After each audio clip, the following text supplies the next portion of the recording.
The rise of Julius Caesar and the crisis of the Roman Republic represents a pivotal confluence of individual ambition and systemic collapse, marking a key phase in the transition from republic to empire in ancient Rome. Julius Caesar emerged as a formidable leader amid a backdrop of political instability, social unrest, and economic inequality that plagued Rome in the late Republic period. His ascent to power embodies the interplay between personal ambition and inherent structural vulnerabilities within the Roman political system. Caesar's rise was fueled by his military prowess, political acumen, and popular appeal, challenging the traditional senatorial elite's dominance and eventually precipitating the end of the Roman Republic. This point is significant because it sets the stage for understanding how a single leader could exploit systemic weaknesses to subvert a republican framework designed to prevent autocratic rule. Caesar's crossing of the Rubicon River in 49 BCE, defying the Senate's authority, exemplifies his willingness to employ military force for political ends, culminating in civil war. Another example is his accumulation of power through the titles of consul, dictator, and eventually dictator for life, which eroded the established checks and balances of the Roman Republic. Supporters of Caesar's actions might argue that he brought much-needed reforms and stability to a fractured system.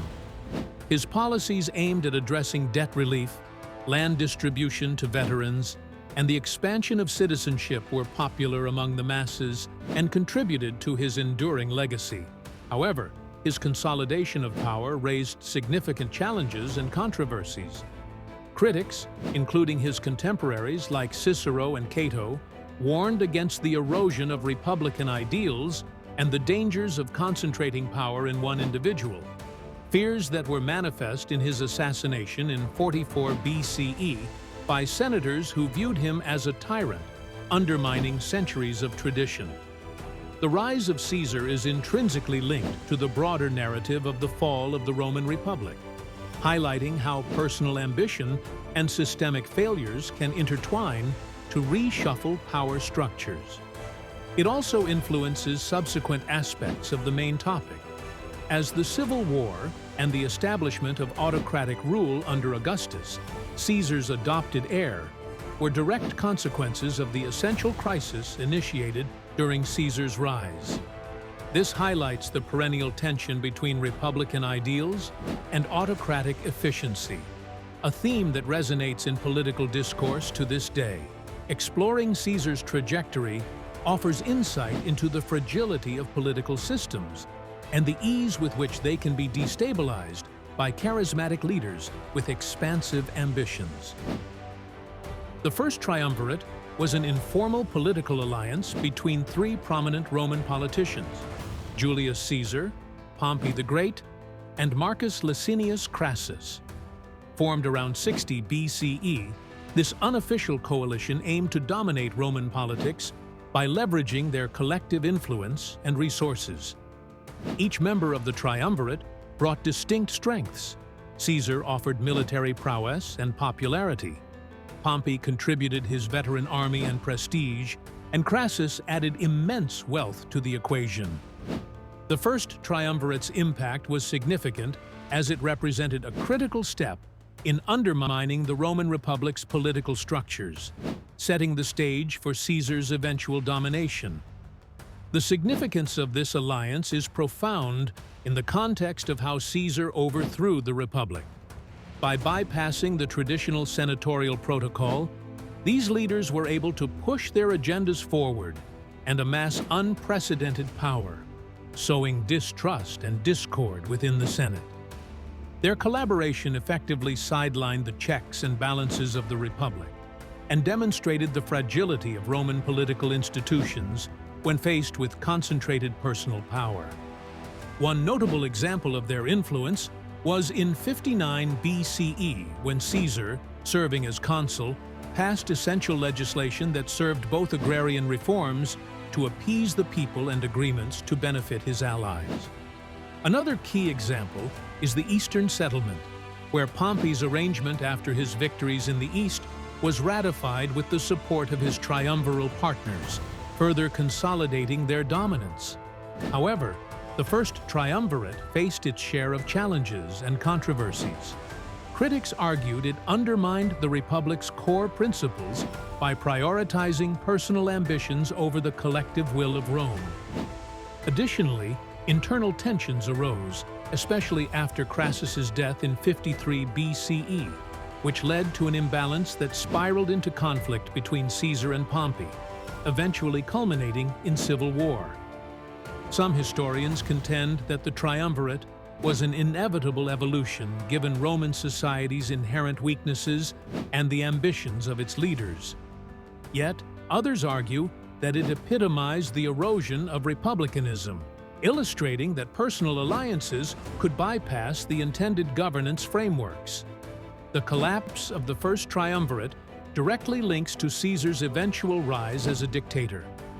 The dissolution of this alliance not only paved the way for Caesar to confront Pompey, but also highlighted the vulnerabilities the Republic could no longer guard against, casting a shadow over its future. The triumvirate thus served as both a tool of power for Caesar and a harbinger of the Republic's decline, marking a pivotal chapter in his path to dictatorship. The Gallic Wars represent a series of military campaigns spearheaded by Julius Caesar around 58 to 50 BC, which fundamentally altered the balance of power within the Roman Republic. By conquering a large portion of modern-day France and Belgium, Caesar not only expanded Rome's territories, but also significantly bolstered his own political and military clout. These campaigns highlight how military success can translate into political power, an essential concept in understanding how Caesar eventually overthrew the Roman Republic to become its dictator. The importance of the Gallic Wars in this context cannot be overstated. These campaigns served as a springboard for Caesar's rise. By demonstrating exceptional military prowess and strategic genius, Caesar won the loyalty of his legions, giving him a private army that far exceeded the forces of his political rivals. The wealth and resources extracted from Gaul enriched Roman coffers, but also fed Caesar's personal ambitions, allowing him to fund political maneuvers back in Rome. One specific example of Caesar's increasing power was his victory at the Battle of Alesia in 52 BC, where he decisively defeated a coalition of Gallic tribes led by Vercingetorix. This triumph not only consolidated Roman control over Gaul, but also elevated Caesar's status as a military leader, ultimately increasing his influence in the Roman Senate, many of whom felt indebted or fearful of his growing strength. Another example is how Caesar's commentaries on the Gallic Wars, written with eloquence and strategic brilliance, served as propaganda to enhance his reputation among the Roman populace, showcasing his victories and downplaying any defeats. While many lauded Caesar as a brilliant general, the expansions came with critique and controversy. Some senators viewed his military exploits as self-aggrandizing and a direct challenge to Republican ideals. They feared his growing power and foresaw the erosion of traditional Roman political structures that the Republic was built upon. Furthermore, these actions intensified the rivalry with Pompey, a former ally, leading to further conflicts that would destabilize Rome. The Gallic Wars are intrinsic to understanding Caesar's ascent and the demise of the Roman Republic. His military successes provided the resources and power necessary to defy the Senate, cross the Rubicon, and set in motion a civil war that ultimately led to his dictatorship. By extending Rome's boundaries and his own influence, Caesar reshaped the political landscape, setting precedents for the concentration of power that would define the Roman Empire for centuries.